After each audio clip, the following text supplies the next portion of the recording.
सावधान, जर तुमची मानसिक शक्ती कमी असेल तर हा व्हिडिओ आत्ताच थांबवा, कारण आज मी तुम्हाला एक सामान्य व्यक्ती नाही तर मानवी मनाचा जादूगार बनवण्याचे अचूक मंत्र देणार आहे.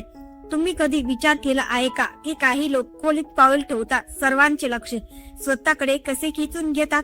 असे का घडते की काही लोकांच्या एका इशाऱ्यावर अख्खी दुनिया सर्वस्वपणाला लावायला तयार होते, तर दुसरीकडे तुम्ही आहात जे स्वतःचा मुद्दा पटवून देण्यासाठी ओढून थकून जातात, पण कोणाला तुमचा आवाजही ऐकू येत नाही.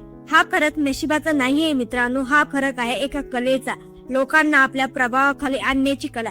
इतिहासातील महान मुत्सद्दी आणि धुरंधर विचारवंतांनी चंद्रगुप्ताला धुळीतून उचलून सम्राट बनवले होते. ते फक्त तरवारीच्या जोरावर नाही तर बुद्धीच्या कौशल्यावर.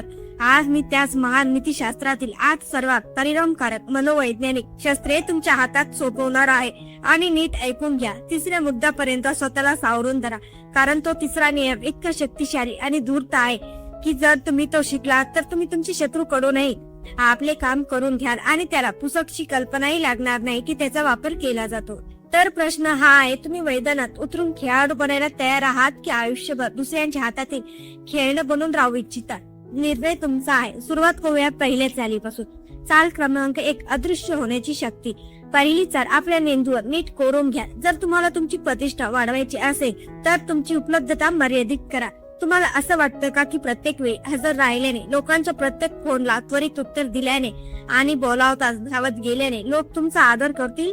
मुळीच नाही. असे करून तुम्ही स्वतःचे मूल्य स्वतः कमी करत आहात. मानवी मेंदू दुर्मिळतेच्या सिद्धांतावर, सेक्रेटरी प्रिन्सिपल काम करतो. आपल्या पायापाशी पडलेल्या गोष्टीची आपल्याला किंमत नसते. आपण त्या गोष्टीच्या मागे धावतो जी आपले आवाके बाहेर असते. सोनं महाग आहे कारण ते सहज उपलब्ध नाही. जर सोनं रस्त्यावर दगडासारखं पडलं असतं तर कुणी त्याला विचारलंही नसतं. जेव्हा तुम्ही प्रत्यक्षाने कोणासाठी हजर असता तेव्हा तुम्ही त्यांच्या नजरेत कवडी मोलाचे होता. तुम्ही सामान्य बनता आणि जी गोष्ट सर्वत्र मिळते लोक तिचा वापर करतात, सन्मान नाही. जर तुम्ही हा नियम पाळला नाही तर लोक तुम्हाला गृहीत धरू लागतील. तुमच्या शब्दांचे वजन संपवून जाईल. तुम्ही सत्य ओरडून सांगितलं तरी लोक तुमच्याकडे दुर्लक्ष करतील. तुमचा जोडीदार, तुमचा बॉस किंवा तुमचे मित्र सगळे तुम्हाला एक पर्याय म्हणून बघतील, प्राधान्य म्हणून नाही. महान विचारवंत म्हणतात, जंगलातील सरळ झाडे सर्वात आधी तोडली जातात तर वाकडी झाडे मात्र सुरक्षित उभी राहतात. काय कराल? तुमची उपलब्धता कमी करा. कधीतरी संपर्काबाहेर जा. लोकांना तुमची उणीव भासू द्या. जेव्हा तुम्ही काही दिवसांसाठी शांत होता तेव्हा लोकांच्या मनात काहूर माजते. काय झालं असेल? तो कुठे आहे? तो माझ्यावर नाराज आहे का? हीच भीती आणि हीच उत्सुकता तुमची शक्ती आहे. लक्षात ठेवा, तारे तेव्हा चमकतात जेव्हा अंधार असतो, पण गायब होणं हे फक्त पहिलं पाऊल आहे. यानंतरची दुसरी पायरी तुम्हाला खऱ्या अर्थाने एक सावध शिकारी बनवेल. चाल क्रमांक 2, दुसऱ्याची दुखती नस ओळखणे. ही चाल तुम्हाला समोरच्या माणसाच्या आरपार पाहण्याची दृष्टी दे. या जगात प्रत्येक माणूस प्रभावित केला जाऊ शकतो, फक्त तुम्हाला त्याची योग्य कमी ओळखता यायला हवी. आणि ती गोष्ट नेहमी पैसा नसते. प्रत्येक माणूस, मग तो किती शक्तिशाली का असेना, त्याची एक दुखती नस नक्कीच असते. एक अशी कमकुवत बाजू किंवा एक अशी भूक जी जर तुम्ही ओळखलीत तर तो माणूस तुमच्या शब्दाबाहेर जाणार नाही. मानवी स्वभाव प्रामुख्याने 4 गोष्टीचा गुलाम असतो: काम, क्रोध, लोभ आणि अहंकार.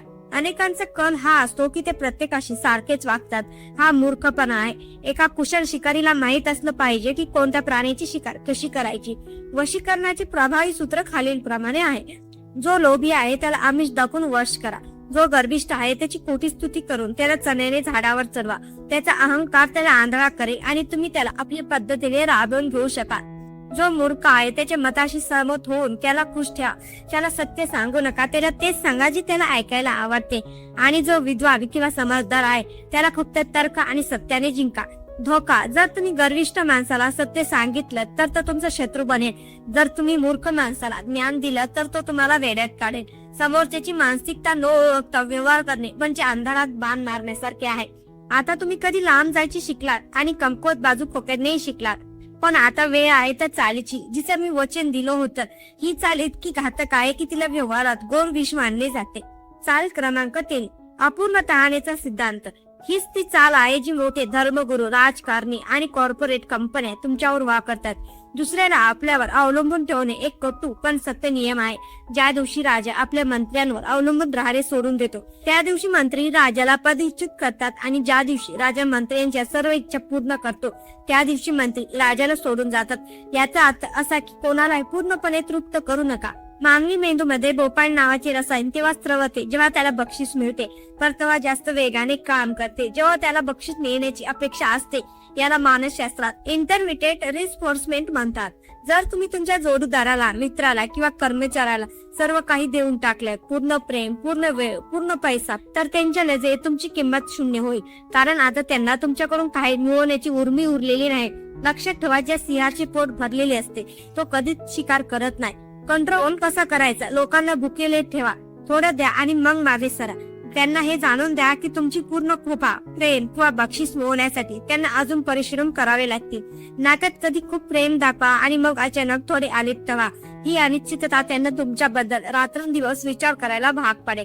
हे क्रूर आहे पण सत्य आहे. जो स्वावलंबी झाला तो तुम्हाला सोडून जाईल.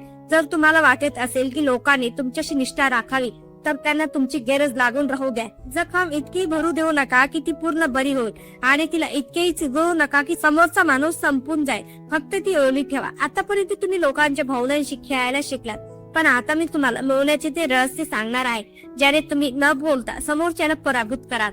चाल क्रमांक 4, मौनाचे काळे जादू. ही चाल फक्त शक्तिशाली नाही तर धडकी भरवणारी आहे. जगातील सर्वात अस्वस्थ करणारी गोष्ट कोणती माहित आहे? गोंगाट नाही तर शांतता. जो आपले तोंड बंद आणि डोळे उघडे ठेवतो त्याला कोणी हरवू शकत नाही. जेव्हा लोक घाबरतात किंवा कोणाशी वाद घालतात, तेव्हा ते गरजेपेक्षा जास्त बोलू लागतात. ते स्पष्टीकरण देऊ लागतात आणि तिथेच ते स्वतःची फजिती करून घेतात. पोलीस तपासात या तंत्राचा वापर केला जातो, ज्याला ऑकवर्ड सायलेन्स म्हणतात. जेव्हा तुम्ही कोणाला प्रश्न विचारता आणि तो अपूर्ण उत्तर देतो, तेव्हा काहीही बोलू नका. फक्त त्याच्या डोळ्यात पहा आणि शांत राहा. ही शांतता समोरच्याच्या मनात प्रचंड अस्वस्थता निर्माण करते. त्याला वाटते की तुम्ही त्याचे खोटे पकडले आहे. ती शांतता सहन न झाल्याने तो बडबडू लागेल, स्पष्टीकरण देऊ लागेल आणि घाईघाईत ते गुपित बाहेर काढेल जे तो दडवून ठेवत होता. लक्षात ठेवा, तुम्ही जितके कमी बोलाल तुमच्या शब्दांना तितकीच धार येईल. जो माणूस कमी बोलतो, लोक त्याला रहस्यमय आणि बुद्धिमान मानतात. आपल्या जिभेला तलवारीसारखा मयांमध्ये ठेवा. ती तेव्हाच बाहेर काढा जेव्हा समोरच्याचा अहंकार ओढून काढायचा असेल. चाल क्रमांक 5, मूर्ख बनण्याचे नाटक. ही सर्वात विलक्षण चाल आहे. जर तुम्ही खूप हुशार असाल तरी प्रसंगी सामान्य असल्याचं भासवा.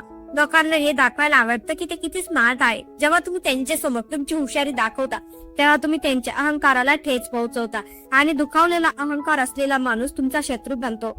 पण आपली नीती काही वेगळीच सांगते. मानसशास्त्राचा नियम आहे, तुमच्या शिकारीला हे वाटू द्या की तो तुमच्यापेक्षा जास्त बुद्धिमान आहे.